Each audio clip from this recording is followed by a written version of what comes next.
I'm Zim, and you're listening to the Helpful Photographer Podcast in collaboration with New York City Photo Safari.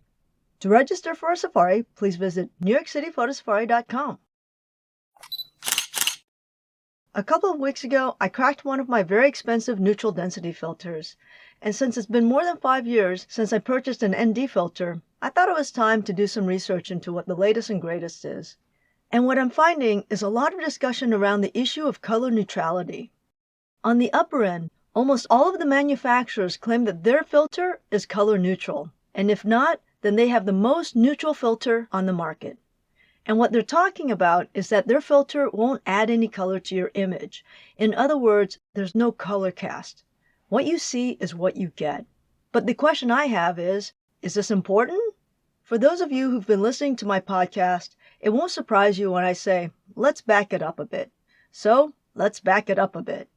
First of all, no matter what camera you're shooting with, the camera has what I call a color bias, in that it emphasizes certain colors over others.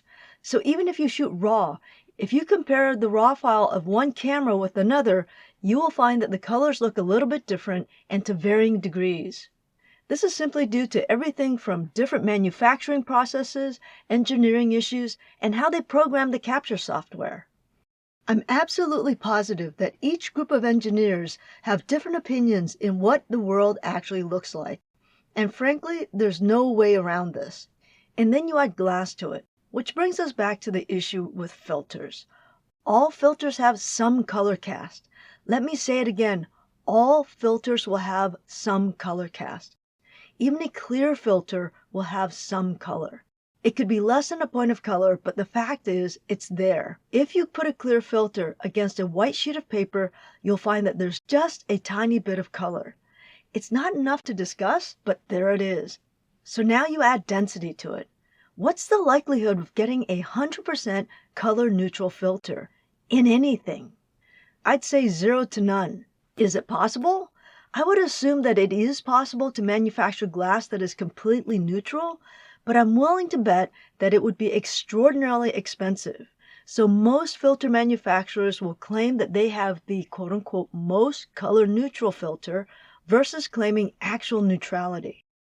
In looking at dozens of reviews and comparisons of dozens of filter manufacturers, I found that there were definitely some that were more neutral than others. The question is, does it matter? Well, yes and no. I think if you're talking about less than 5 points of color, then no, it doesn't matter. Because we're now in the age of digital and 5 points is so easily corrected out in post-process, it's not really worth the discussion. If this really bothers you, then you can carry a gray card and do a custom white balance before every shot, or you could shoot the gray card so you have a reference for later. But here's the thing. Without a reference point, most people, including photographers, won't even notice that there's been a 5-point color shift. And even when there is a point of reference, a lot of people don't even see a 5-point color shift. Let's put it this way. Many years ago, I was teaching a color printing class. This was pre-digital.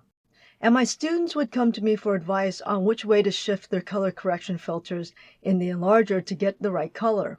And they were shocked that I could actually see 5 points of color without a reference point. I was shocked that it took almost the entire semester for me to get them to the point where they could see 5 points of color without a reference point. So what if it's more than 5 points? Well, in my opinion, if it's more than 10 points, it's a bit problematic. And there is an extremely expensive ND manufacturer, which shall remain nameless, which has a color shift that is well over the 10-point marker. By the way, they're located in England. The question is, can you correct out 10 points? Yes, but this means that you would have to correct all of your images right off the bat.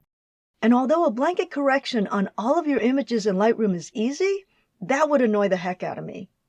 When the color shift is less than 5 points, it's likely that you won't even notice. Unless you're someone who has a very trained eye and you're shooting products in studio where you know what the colors are supposed to look like. This brings up the last point, which I do bring up pretty often. Color is both subjective and emotional. So 5 points ain't gonna matter. If you're making decisions on which filter to buy, as far as a feature priority list, this should be very low on your list. Higher on your list should be things like sharpness, flare control, impact resistance, scratch resistance, and waterproofness. All of those things are way more important than the color shift. Last point for this podcast.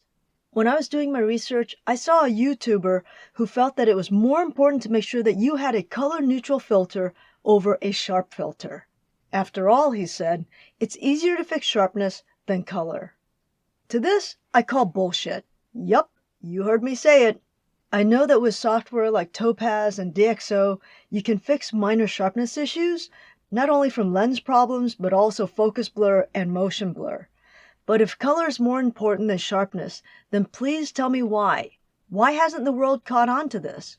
Why haven't manufacturers caught on to this? Why do I have to buy an extra piece of software like Topaz or DxO, but color correction is built into every tool out there?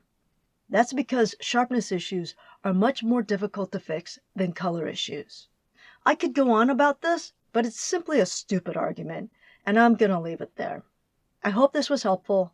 Until next time, keep on shooting.